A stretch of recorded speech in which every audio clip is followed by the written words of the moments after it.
महाकुंभ में आई ये साध्वी जिनकी जिंदगी ने खड़ा किया विवाद। क्या सच में ये साध्वी हैं या सिर्फ ढोंग कर रही हैं? आखिर 28 साल की उम्र में साध्वी बनने का फैसला क्यों लिया और क्यों ये कोर्ट के घेरे में है? आइए जानते हैं इस साध्वी की जिंदगी की कुछ अनसुनी और हैरान कर देने वाली बातें। हर्षा रिछारिया की कहानी महाकुंभ 2025 में एक नई चर्चा का कारण बनी है। पहले फिल्म इंडस्ट्री में अपनी खूबसूरती और ग्लैमरस अंदाज के लिए जानी जाने वाली हर्षा अब साध्वी बन चुकी है। यह कदम उनके लिए जितना हैरान करने वाला था उतना ही प्रेरणादायक भी। हर्षा, जो कभी फिल्मी दुनिया की चमक धमक में खोई रहती थीं, अब पूरी तरह से धार्मिक जीवन जीने की दिशा में बढ़ चुकी है। अगर आप इनकी जगह होते तो क्या आप भी ऐसा ही करते?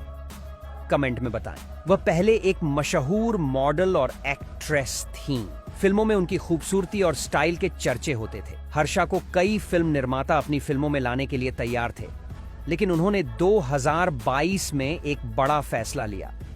ग्लैमरस और शाही जीवन को छोड़कर उन्होंने साध्वी बनने का विचार किया और आचार्य महामंडलेश्वर के मार्गदर्शन में आध्यात्मिक जीवन की ओर कदम बढ़ाया। यह निर्णय उनके लिए आसान नहीं था, क्योंकि यह एक पूरी जीवन शैली को बदलने जैसा था। लेकिन उन्होंने अपने दिल की बात सुनी और अपने पुराने जीवन को छोड़ दिया। हर्षा ने साध्वी बनने के बाद अपने जीवन को नई दिशा दी। उनका मानना है कि असली खुशी बाहर की चीजों में नहीं, बल्कि भीतर की शांति में है। पहले जहां वह अपनी खूबसूरती और शोहरत के कारण फिल्म इंडस्ट्री में मशहूर थीं, अब वह आंतरिक शांति और संतुलन की ओर बढ़ रही है। वह कहती हैं, हम जितनी भी चीजों को बाहर की दुनिया में ढूंढते हैं, असली खुशी अंदर से आती है। मैंने अपने जीवन को अब शांति की ओर मोड़ लिया है।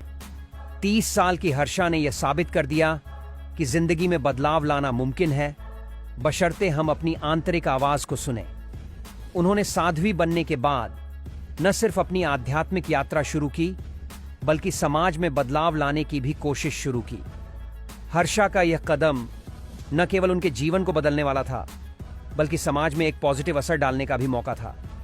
वह कहती हैं कि जब आत्मा को शांति मिलती है तो जीवन में संतुलन आता है, और वही संतुलन हमारे समाज में भी अच्छा बदलाव ला सकता है। इस सफर में हर्षा ने अपने जीवन को पूरी तरह से भगवान के प्रति समर्पित कर दिया है। वह अब समाज में अच्छाई और सकारात्मकता फैलाने का काम कर रही है। उनका मानना है कि साध्वी बनने के बाद जो शांति उन्हें मिली है, वही उन्हें अपने जीवन में सफलता की ओर ले जा रही है।